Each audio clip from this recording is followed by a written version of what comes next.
Nagsimula sa isa, naubos ang 5, hanggang umabot ng 15. Pagdating ng 20, hindi na makatayo. Busog na busog, lubog na sa pagkaupo. Yan na nga ba sinasabi, hindi naman babae. Tsaka nung time ng friendship, hindi siya ganun toxic, walang communication niya ng mga friends mo yun. As in, talagang alam mo yung, nung natin, Gen Z ba tayo? Millennials pala tayo, millennials. Excuse me lang pare ha. Yung time natin na gano'n na way of communication natin, yung uploadan ng pictures, ganyan. Saan tayo magkikita, wala tayo, di ganun ka-easy yung access natin sa lahat ng bagay. Ngayon, sobrang dali na.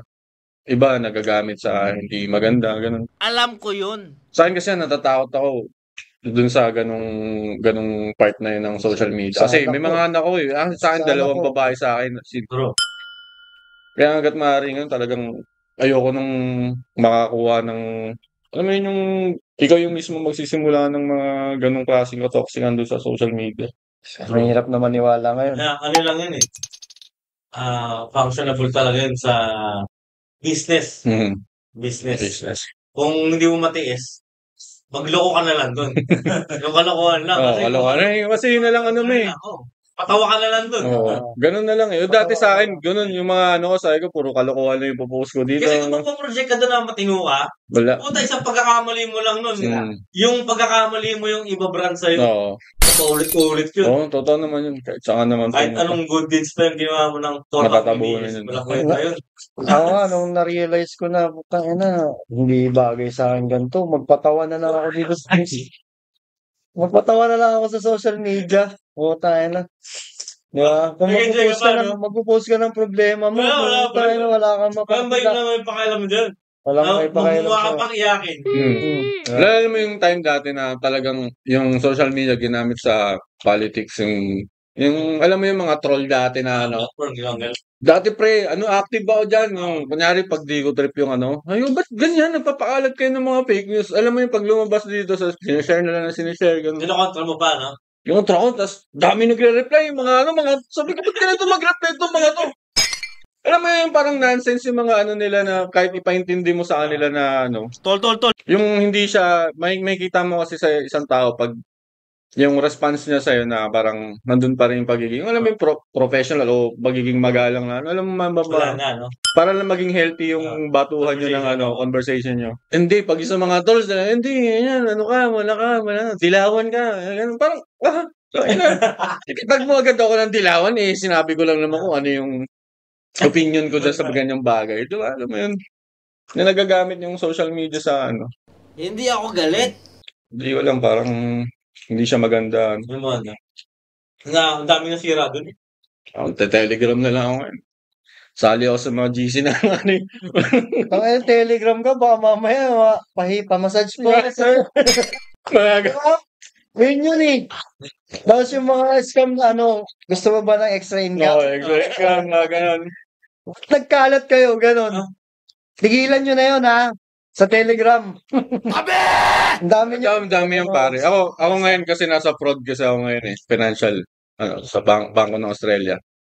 Mga tumatawag ng mga nagrereklamo sa amin doon ng mga membro, yung mga customer ng bangko. Doon nila nakukuha sa mga ganung, yung sa social media. Dami nabibiktima yung mga sa Facebook, Instagram, or kahit sa platform. Ang laki ng nakukuha sa kanila, pare. Kasi yung bangko, parang, alam mo yun, yung galante, may chargeback, ganun. Parang, alam mo yun, pag nag-report ka sa kanila ng fraud sa account mo, nadi-dispute na re-recover mo yung funds. Minsan, binibigay na lang ng bangko, ganun. Sa atin, pag nag-report ka ng fraud dito, siguro, abot ng taon yun. Ito nga sa akin, parang ko, yung, di ba, kunyari, yung maintaining mo, dapat ganito, yung sa savings mo. Kinapos ako, nag-withdraw, ganun. Dinireport ko, sabi ko, ba't sinarge nyo na agad? Kasi di ba nag-charge yun? Pagka, sabi niya, sige sir, waive na lang namin. Pare, hanggang ngayon, last year ko pa na-report yun, hanggang ngayon yung wini-waive na lang, di nila binalik ang puta. Sabi ko, sobrang ng Pilipinas ang puta. Ano ba to? Sa atin lang Uy, shoutout sa inyo, mga nakita ko yung reference number ko, hanggang ngayon hindi mo pa binabalik pera ko, mga Ipal kayo. Si Balito, nakita mo si Balito dito. Oo, nakita ko Sir Bakit Balito. nakakita? Yago Sir Balito, yung high school kami, ganyan eh. Magkatabi kami ito. Ano pinag-uusapan nyo dyan? Gaganon yan, nasa likod kami yan. Gago pre, may kwento ako dyan. Di ba nung high school days natin, di uso yung mga suntukan, ganyan. Na may kinantsawan tong mga to, sila Paulo, ito. Pero may samurai ako. Second year, pero yung, alam mo yung mga second year, Siya yun, kamama na. siya yun sa nakipagsuntukan doon. Eh, pagsuntukan, di nagsuntukan kami sa likod ng FCM, di ba sa fishbowlan doon? Yung fishball doon. Puta, nagsuntukan kami ng ano. Nung natapos na kami, sabi ko, tara na, Pi, uwi na tayo. Hindi ko na kaya, inihingal na ako. Siya yung nakipagsuntukan doon. Tangin na, nandun kami nanonood. Nag-merienda pa kami. Nag-fishball. Puta, nagis ka wala kayo. Doon talaga yung pwestuhan eh, di ba? Suntukan. Yung iniisip ko na may pagsuntukan ako, sabi ko, tangin na, anong oras kaya matatapos? Pero ito yung matindigan. Kasi, Pwede, sama mo yan. kasi yung pamasahe namin, pinang-fishball na namin eh. Mahilig kami sa ganun eh. Kasi since malapit, Sabi nila, maglakad na lang tayo. lakad na lang tayo. Hindi ako, kasi talagang, yun ang hina ko na pagsuntukan. Nasuntok ako sa mukha. Dahil yung ano na, nung naglalakad na kami. Itong dalawa, huminto sa may parlor para. Iniwan ako, sabi ko, kuray na nga, nagulpin ako, namakla pa kayo. Pakina, uwi ako ng mag-business pa kayo. Sige, sabi ko, doon na ako magbabayad sa bahay. Iniwan na po. Kasi sila namakla doon sila sa may ano, sa, diba, sa Regalado. Gumanon sila. Paano yun?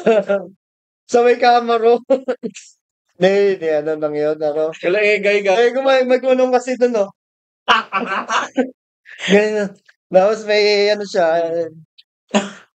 Ilan yan sa'yo, mga... hindi naman natuloy yun. Gagi, umuwi ka na nun?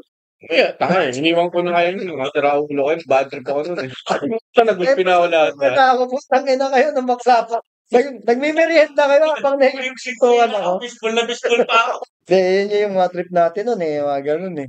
Ano si Ludwig, di naman sumasama. Ludwig, di naman sumasama sa amin nun. Nakangiti lang lagi doon eh. Pag kami assemble, nag-assemble kami niya. No, tara, may ano tayo, upakan tayo. Si Ludwig nakangiti lang. Oh. Nakangiti lang. Tama ka ba? Tapos Sige, nakangiti lang. dito na yung Tama, service ko wala eh. ko, pre. Dito na service.